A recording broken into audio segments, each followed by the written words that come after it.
한국의 경제 성장은 과대평가된 허상일 뿐이라고요. 여기 한 프랑스 경제학자가 있습니다.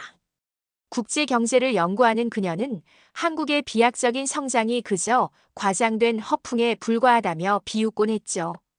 그런 그녀가 한국에 직접 다녀온 뒤 지금까지 알던 세상이 뒤집히는 경험을 했다고 하는데요. 오늘 사연 바로 시작하겠습니다. 안녕하세요. 제 이름은 마리안 르페브르입니다. 저는 프랑스에서 국제 경제를 연구하는 경제학자입니다. 솔직히 고백하자면 저는 한국이라는 나라를 제대로 이해해 본 적이 없습니다. 제가 연구하는 분야는 경제 위기와 국가 회복의 상관관계인데 한국은 그 과정에서 간혹 등장하는 성공적인 사례 정도로만 알고 있었습니다. 한국의 이야기를 들을 때마다 좀 과장된 거 아니야? 라는 생각이 먼저 떠올랐습니다. 솔직히 말해서 한국의 IMF 외환위기 극복 사례 같은 건 학회에서 자주 언급되지만 제게는 하나의 극적인 홍보 스토리일 뿐이었습니다. 프랑스에서는 경제 성장이라는 게 꾸준한 시간과 노력이 필요한 일이라고 배웁니다. 갑작스러운 경제적 도약이나 기적 같은 이야기는 흔히 현실보다는 과장이 더 많다고 보죠. 그래서 한국의 경제 기적에 대한 이야기를 처음 들었을 때 저는 외형적인 성장일 뿐이지 내실은 부족할 거야라고 속단했습니다. 가까운 나라 일본처럼 점진적으로 성장한 나라에 비해 한국은 경제 발전이 너무 빠르고 그래서 오히려 비현실적으로 보였기 때문입니다. 언론에서 만들어낸 과장된 스토리일 가능성이 크다라고 쉽게 단정해버리곤 했죠. 한국을 방문하게 된 계기는 조금 특별한 일이었습니다. 당시 저는 프랑스 정부가 주도하는 국제경제연구 프로젝트에 참여하고 있었고 그 과정에서 한국의 경제 정책을 조사할 필요성이 제기되었습니다. 프로젝트의 상관이 저를 지목하며 한국으로 가 직접 조사하고 보고서를 작성하라는 임무를 맡겼습니다. 저는 조금 당황했지만 한국이라는 나라에 대해 깊이 알아볼 기회라는 생각도 들었고 동시에 이게 과연 그렇게 대단한 일인지 직접 확인해보자는 다소 회의적인 마음도 있었습니다. 그렇게 저는 결국 한국행 비행기를 예약했죠. 출발 전 한국에 대해 미리 공부하기 위해 논문과 보고서를 뒤졌습니다. 그리고 의문은 더 커졌죠. 분단 국가라는 불안정한 환경 속에서 어떻게 그렇게 빠르게 경제를 성장시켰다는 걸까? 외환위기 당시 금 모으기 운동 같은 이야기는 듣기엔 감동적이지만 실제로 경제에 얼마나 영향을 끼쳤을까? 이런 질문들이 머릿속을 떠나지 않았습니다. 비행기 안에서도 머릿속은 복잡했습니다. 제가 한국으로 가는 이유는 단순히 그들의 경제적 성공을 칭찬하려는 것이 아니었습니다. 제가 그동안 연구해온 프랑스와 다른 나라들의 사례처럼 한국도 숨겨진 약점이 있을 거라고 생각했습니다. 그들의 성장은 과연 진짜인가? 아니면 과장된 성공담에 불과한가? 라는 질문이 머릿속을 맴돌았죠. 12시간이 넘는 비행 끝에 한국에 도착했습니다. 인천공항에 발을 내디딘 순간 제 첫 번째 충격이 시작됐습니다. 공항 내부는 생각보다 현대적이었고 시설의 정교함에 놀랐습니다. 특히 공항 내의 모든 시스템이 효율적이고 깔끔하게 작동하고 있다는 점이 인상적이었어요. 입국 심사는 빠르고 매끄럽게 진행됐고 수화물을 찾는 데 걸린 시간도 몇 분에 불과했습니다. 공항 하나로 이렇게 감탄하다니 너무 이른 결론을 내리는 건 아니겠지? 라고 스스로에게 경고하며 택시를 타고 호텔로 향했습니다. 호텔로 가는 길 서울의 스카이라인이 제 눈에 들어왔습니다. 높은 빌딩들과 정돈된 도시의 모습은 유럽의 어느 현대적인 도시와도 견줄만 했습니다. 하지만 제가 가장 놀랐던 건 그들이 도심 속에 자연을 조화롭게 배치했다는 점이었습니다.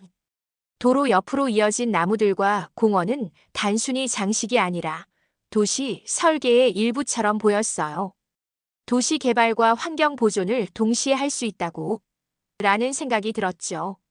프랑스에서도 환경과 개발 사이의 균형은 여전히 논쟁거리인데 한국은 그걸 자연스럽게 해낸 것처럼 보였습니다.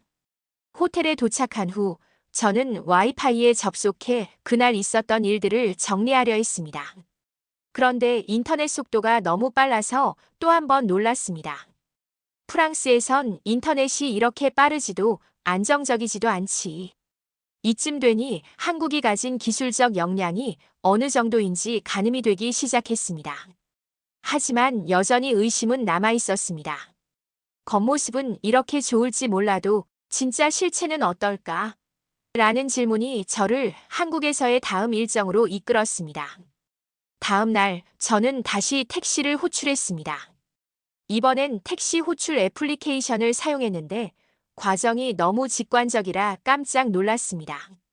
차량이 도착하기까지 3분도 걸리지 않았고 기사님은 제 이름을 정확히 알고 있었습니다.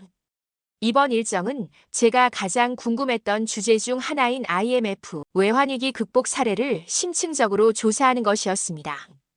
도대체 금 모으기 운동이 무엇이길래 그렇게 자랑스럽게 생각하는 걸까? 속으로 계속 의문이 들었습니다. 단순히 상징적인 행동이 실제로 국가 경제에 얼마나 큰 영향을 미칠 수 있을지 이해가 가지 않았습니다. 첫 일정은 한국의 한 경제연구소 방문이었습니다. 연구소에서는 외환위기 당시의 사건과 국민들의 반응에 대해 상세히 설명해 주었습니다.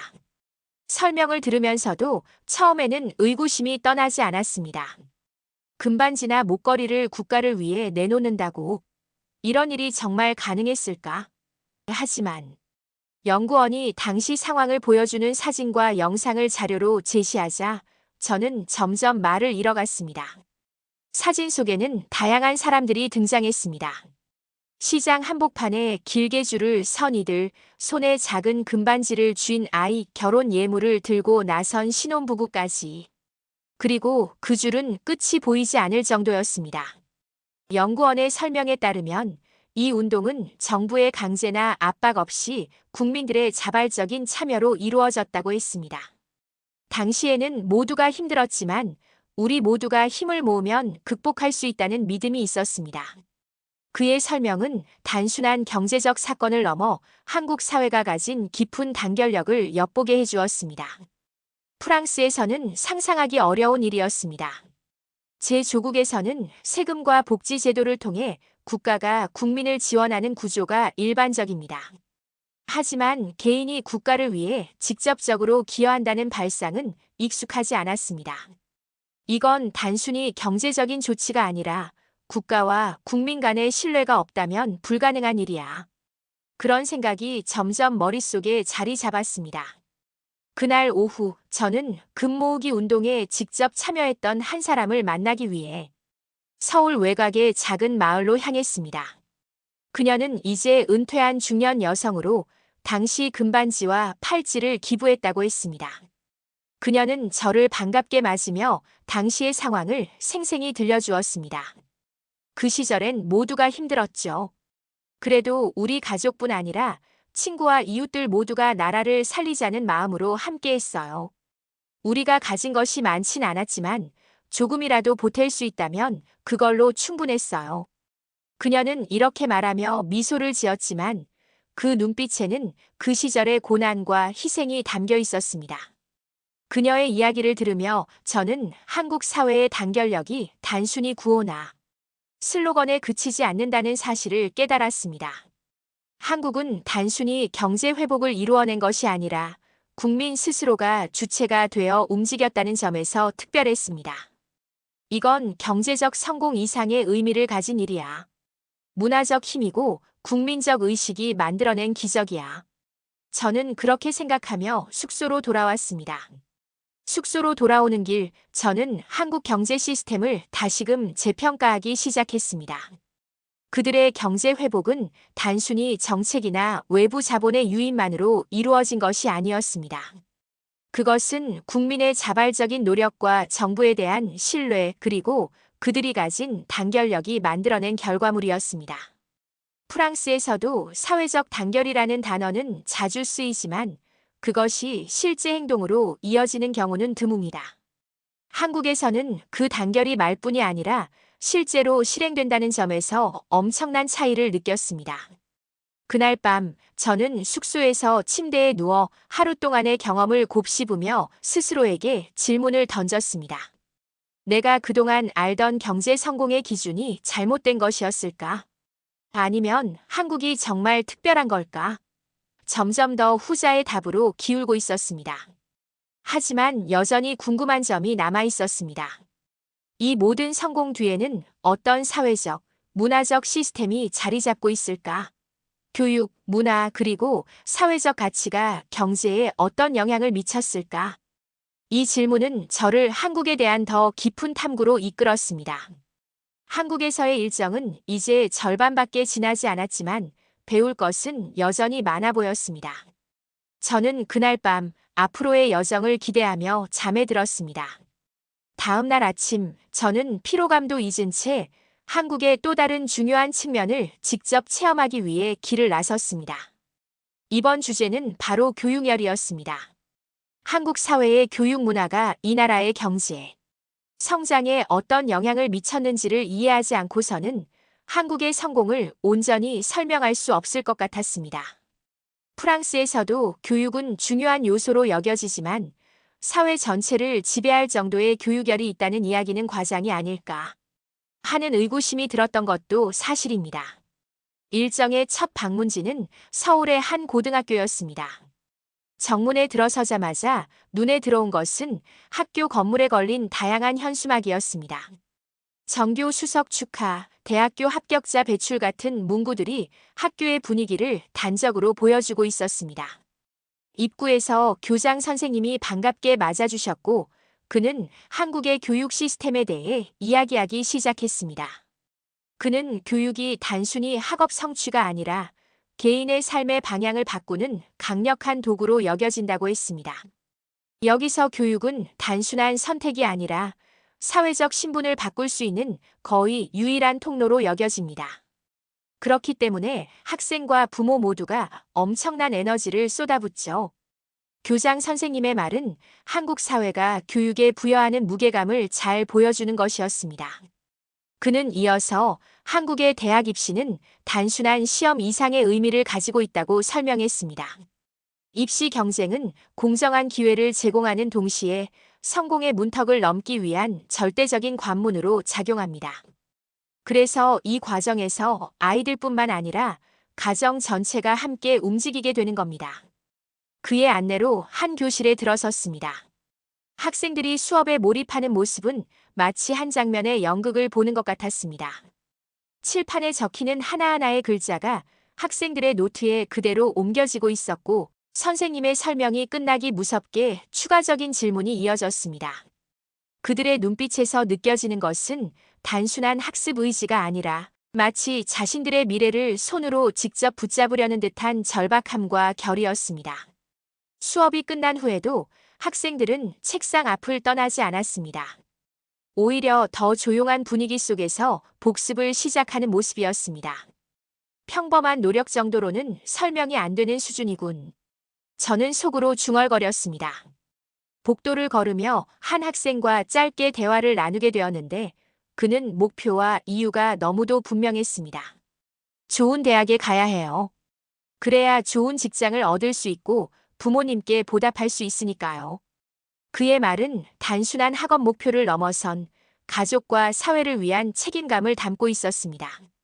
학교를 둘러보는 내내 저는 한국의 교육 문화가 단순히 학생, 개개인의 노력만으로 이루어진 것이 아니라는 점을 깨달았습니다. 학교와 교사 그리고 부모들이 모두 한 방향으로 움직이며 학생들이 성공할 수 있도록 밀어주는 구조를 가지고 있었습니다. 한편으로는 과연 이 모든 과정이 학생들에게 얼마나 큰 부담으로 작용할까 하는 생각도 들었습니다. 오후에는 학부모들과의 만남이 이어졌습니다. 한 어머니는 자신의 일상과 경제적 부담에 대해 담담히 이야기했습니다. 그녀는 자녀의 교육을 위해 두 가지 일을 병행하며 학원비를 마련하고 있다고 했습니다. 목소리에는 피곤함이 묻어났지만 그 안에는 흔들림 없는 의지가 담겨 있었습니다. 그녀에게 교육은 단순한 투자가 아니라 자녀에게 더 나은 미래를 열어주기 위한 유일한 길이었습니다. 프랑스에서는 상상하기 힘든 이런 희생과 헌신이 한국에서는 흔한 일상이라는 사실이 놀라웠습니다. 그날 오후 저는 서울의 한 유명 대학 캠퍼스를 방문했습니다. 학생들은 저마다 열정적인 모습으로 강의실과 도서관을 오가며 미래를 준비하고 있었습니다. 그들의 목표는 단순히 졸업장이 아니라 자신들의 꿈과 사회적 역할을 실현하는 것이었습니다. 한국 학생들은 최선을 다하는 걸 넘어서 완벽을 추구한다는 말이 실감났습니다. 프랑스에서라면 최선을 다했다면 그걸로 충분하다는 태도가 일반적이지만 한국에서는 부족함을 용납하지 않는 문화가 강하게 느껴졌습니다. 저는 더 깊이 있는 이해를 위해 한국 교육 전문가와의 인터뷰를 요청했습니다. 그는 한국의 교육열이 역사적 배경에서 비롯되었다고 설명했습니다. 한국은 과거의 어려운 시기를 극복하는 데 있어 교육이 유일한 희망이었습니다. 그 믿음이 오늘날까지 이어지고 있는 것이죠. 그의 설명은 한국 사회의 독특한 동기를 잘 보여주었습니다. 과거의 고난이 단순히 역사로 남은 것이 아니라 사람들의 삶의 방식과 철학으로 녹아들어 있다는 점이 인상적이었습니다. 교육열이 단순히 개인의 노력으로 끝나는 것이 아니라 국가의 경제적 성공에도 밀접하게 연결되어 있다는 사실은 더욱 흥미로웠습니다. 고학력 노동자들은 첨단 기술 개발과 연구 개발 분야에서 핵심적인 역할을 하고 있었습니다. 데이터 분석 결과 한국의 산업 발전은 이들의 지식과 전문성을 바탕으로 이루어졌습니다. 교육이 이 나라를 떠받치는 중요한 축이구나라는 깨달음이 들었습니다. 저녁 무렵 저는 한국 학생들이 어떻게 스트레스를 해소하는지 궁금해져 학원가 근처의 한 카페를 방문했습니다.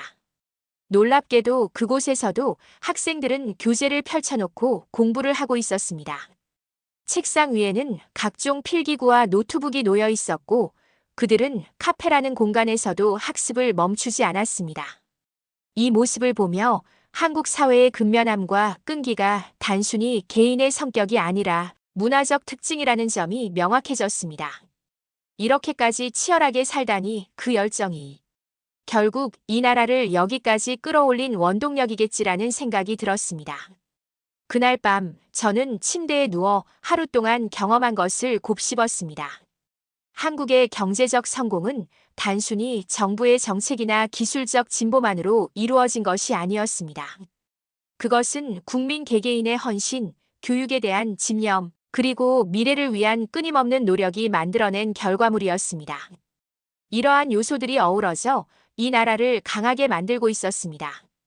다음 일정으로 넘어가며 저는 또 다른 질문을 떠올렸습니다. 이러한 교육열과 사회적 노력은 한국의 경제 구조와 기업 문화에 어떻게 녹아 있는 걸까?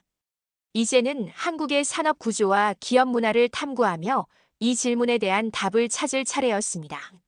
제 마음은 또다시 기대와 호기심으로 가득 차 있었습니다. 한국에서의 일정이 막바지를 향하고 있었습니다. 이제 저는 한국 경제의 심장부라 할 수 있는 기업들을 방문하며 그들이 어떻게 IMF 외환위기를 극복했는지 그리고 어떤 방식으로 글로벌 경쟁력을 갖추게 되었는지 직접 확인하기로 했습니다. 한국 대기업의 혁신적인 경영 방식과 빠르게 성장하는 스타트업 생태계는 저에게 새로운 영감을 줄 것이라 기대했습니다. 다음 날 저는 한국의 기업 문화를 탐구하기 위해 LG전자의 본사를 방문했습니다. 여의도에 위치한 본사에 도착하니 미래 지향적인 건축물과 세련된 디자인이 눈에 띄었습니다. 내부로 들어서자 직원들이 분주하게 움직이며도 체계적으로 업무를 수행하는 모습이 인상적이었습니다. LG전자의 관계자는 IMF 외환위기 당시 회사가 직면했던 어려움과 이를 극복하기 위한 노력을 상세히 설명해 주었습니다. 당시 우리는 조직의 효율성을 높이기 위해 비핵심 사업을 정리하고 핵심 역량에 집중하는 구조 조정을 단행했습니다. 특히 디지털 가전과 첨단 기술 개발에 집중하며 경쟁력을 강화했습니다. 위기는 우리에게 단순히 생존의 문제를 넘어 더 강해질 기회를 제공한 셈이었습니다. 그의 설명은 단순한 기업 운영 철학을 넘어 LG전자가 가진 혁신 정신과 장기적 비전을 잘 보여주었습니다. 실제로 IMF 당시 LG전자는 비효율적인 사업 구조를 과감히 정리하며 가정과 IT 기술 개발에 막대한 자원을 투입했습니다. 관계자는 이어서 우리는 위기 상황 속에서도 기술력을 강화하는 데 주저하지 않았습니다. 경쟁에서 앞서기 위해 새로운 시장을 창출하려 노력했죠라고 강조했습니다. 이후 내부를 둘러보며 최신 기술과 혁신적인 제품들을 소개받았습니다. 그 중에서도 LG전자의 대표적인 가전 제품군은 글로벌 시장에서 어떻게 선두를 유지할 수 있는지를 잘 보여줬습니다. 우리는 단순히 시장의 요구를 따라가는 데 그치지 않고 항상 그보다 한 발 앞서 나아가려고 합니다. 관계자의 이 말은 LG전자의 철학을 단적으로 보여주는 문장이었습니다. 그날 오후에는 스타트업 생태계를 체험하기 위해 서울의 한 스타트업 센터를 방문했습니다. 삼성, LG와 같은 대기업만큼이나 한국의 스타트업들이 경제에서 중요한 역할을 하고 있다는 점이 흥미로웠습니다. 스타트업 센터는 단순히 창업 지원에 그치지 않고 글로벌 진출을 목표로 한 기술 개발과 네트워킹 지원에 집중하고 있었습니다. 이곳에서 저는 젊은 창업가들이 가진 에너지와 열정을 직접 경험할 수 있었습니다. 특히 한 스타트업 대표는 자신이 개발한 애플리케이션을 자랑스럽게 소개하며 한국에서는 내수 시장의 한계를 극복하기 위해 처음부터 글로벌 시장을 목표로 설정한다고 말했습니다. 그들의 이러한 접근 방식은 빠른 성장을 가능하게 만드는 원동력이었습니다. 스타트업의 제품 개발 과정은 매우 체계적이었고 소비자 피드백을 실시간으로 반영하며 개선하는 모습이 인상적이었습니다. 한국 소비자들은 솔직하고 정확한 피드백을 제공합니다. 이는 우리가 빠르게 제품을 개선하고 더 나은 결과를 내는데 큰 도움을 줍니다. 이 말은 한국 소비자들이 단순한 구매자가 아니라 시장의 변화를 이끄는 중요한 주체임을 깨닫게 해주었습니다. 저녁에는 경제 전문가와 식사를 하며 한국 기업들의 성공 비결에 대한 이야기를 나누었습니다. 그는 한국 기업들이 위기를 단순히 극복하는 데 그치지 않고 그것을 혁신의 기회로 삼는다는 점을 강조했습니다. IMF 외환위기 당시 대기업들은 구조 조정을 통해 몸집을 줄였지만 기술 개발과 글로벌 시장 진출에 더욱 박차를 가했습니다. 이 과정에서 중소기업들 또한 성장할 수 있는 생태계가 만들어졌습니다. 그의 설명은 한국 경제의 강점이 무엇인지 명확히 보여주는 말이었습니다. 그는 또한 한국인들의 실패를 대하는 태도에 대해서도 언급했습니다. 여기 사람들은 실패를 두려워하지 않습니다. 오히려 그것을 배움의 기회로 삼고 다음 도전을 준비합니다. 그의 말은 제가 한국에서 만난 모든 사람들에게서 느꼈던 공통적인 태도와 일치했습니다. 다음 날 저는 IT 박람회를 방문했습니다. 한국이 기술 강국으로 세계를 선도하고 있다는 사실을 눈으로 확인하고 싶었기 때문입니다. 전시장에 들어서자마자 로봇들이 방문객을 안내하는 모습과 첨단 기술을 직접 체험할 수 있는 부스들이 저를 놀라게 했습니다. 특히 오지 기술을 소개하는 부스는 한국의 기술력이 왜 세계적으로 주목받고 있는지를 잘 보여주었습니다. 관계자는 오지가 단순한 통신 기술이 아니라 디지털 혁명을 이끄는 핵심 플랫폼이라고 설명했습니다. 직접 체험해보니 그 속도와 안정성은 제가 상상하던 것을 훨씬 초월했습니다. 또한 로봇 배달 서비스와 자율주행 기술 시연은 한국의 기술이 얼마나 실용적이고 일상생활에 밀접하게 활용되고 있는지를 잘 보여주었습니다.